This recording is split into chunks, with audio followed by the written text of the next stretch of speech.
আসসালামু আলাইকুম রহমতুল্লাহ। সম্মানিত ভিউয়ার্স, দেখুন এখানে একটি মোটরের জন্য কন্ট্রোল বক্স তৈরি করা হচ্ছে। এখানে যে সকল মালামাল দেখতেছেন এটা হচ্ছে আয়রন ক্লাড বলে, অর্থাৎ কড়ির তৈরি। এগুলা চীনামাটির তৈরি, অনেকে কড়ির বলে। এগুলো হচ্ছে 100 এম্পিয়ার সিঙ্গেল ফেসের জন্য। এরপরে এটা হচ্ছে পাওয়ার ক্যাপাসিটার, ঠিক আছে, পাওয়ার ক্যাপাসিটার।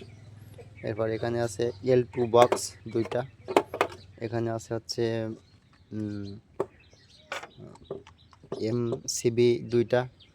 এখানে আছে PVC বোর্ড। এখানে আছে টেপ। এখানে আছে ব্যাটন হোল্ডার, তার এবং ভোল্টমিটার এবং সুইচ, সকেট, ইন্ডিকেটার। যাই হোক, এগুলো এখন সেটিং করা হবে।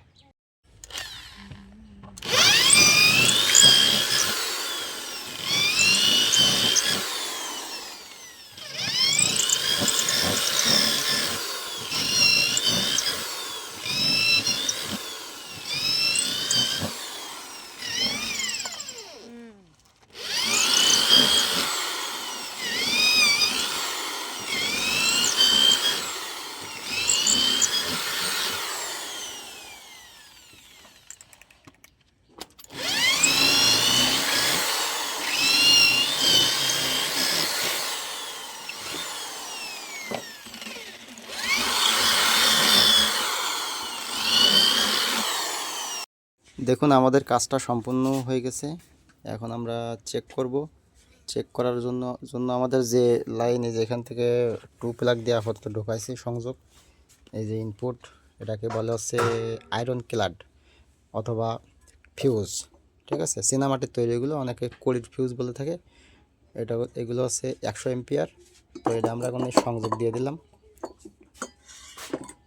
এই সংযোগ দিয়ে দিলাম। দেওয়ার পরে এখান থেকে আমাদের ইনপুট হয়ে আসছে MCB ডিভিতে। MCB ডিভি আমি অন করলাম।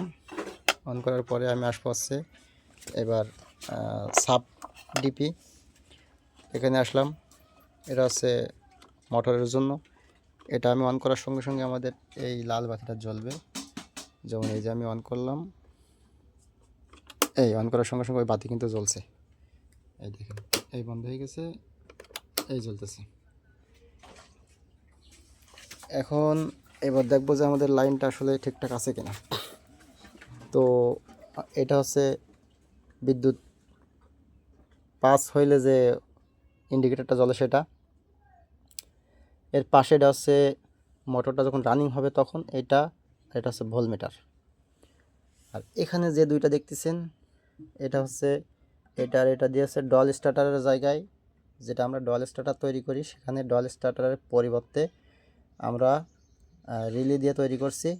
এটা হচ্ছে ওভারলোড সুইচ, এটা হচ্ছে পাওয়ার ক্যাপাসিটার, ঠিক আছে। আর এগুলো হচ্ছে একটা সকেট আছে এই হোল্ডারের জন্য, এই সুইচটা। এবং এটা হচ্ছে পুশ সুইচ, কলিং বেলেও ব্যবহার করা হয়, অথবা NONCর পরিবর্তে আমরা একটা সুইচ দিয়ে করছি। তো এটা যখন অন করবো তখন আমাদের রিলিটা কাজ করবে এবং এই ভোল্টমিটারটা জ্বলবে। তো দেখি আমরা এটা এখন প্রেস করব, করে দেখি যে আসলে কাজ হচ্ছে কিনা। এই দেখুন, আমরা চালু করার সঙ্গে সঙ্গে কিন্তু এখানে ভোল্ট চলে আসছে 196 ভোল্ট এবং সবুজ বাতি জ্বলতেছে। লালটা কিন্তু অফ হয়ে গেছে, ঠিক আছে। এই হচ্ছে আমাদের পুরো সেটিং।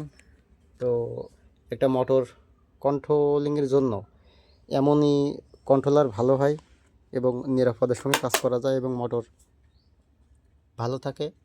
মোটরটা নষ্ট না হওয়ার সম্ভাবনা বেশি, কারণ যদি আপনি সেটিংটা সঠিকভাবে না করতে পারেন তাহলে কিন্তু আপনার ভুলভাল সেটিংয়ের কারণে মোটর নষ্ট হয়। এবং অধিকাংশ জায়গায় দেখা যায় মোটর নষ্ট হওয়ার কারণ হচ্ছে আপনার এই ধরনের কন্ট্রোলিং থাকে না। ছোটোখাটো কন্ট্রোলিং করে, অনেকে আছে শুধু একটা ব্রেকার দিয়ে করে, ঠিক আছে, বা এরকম একটা সুইচ দিয়ে চালায়, এরকম একটা সুইচ দিয়ে চালায়, বিভিন্নভাবেই চলে। তো এখানে ম্যাগনেটিক কন্ট্যাক্টর ডল স্টার্টারের জায়গায় কিন্তু এইটা করছি আমি নিজেই করছি। দেখুন এই যে কাজটা কেমন হলো। অবশ্যই বন্ধুরা, ইলেকট্রিশিয়ান ভাইরা যারা আছে কমেন্টস করে জানাবেন।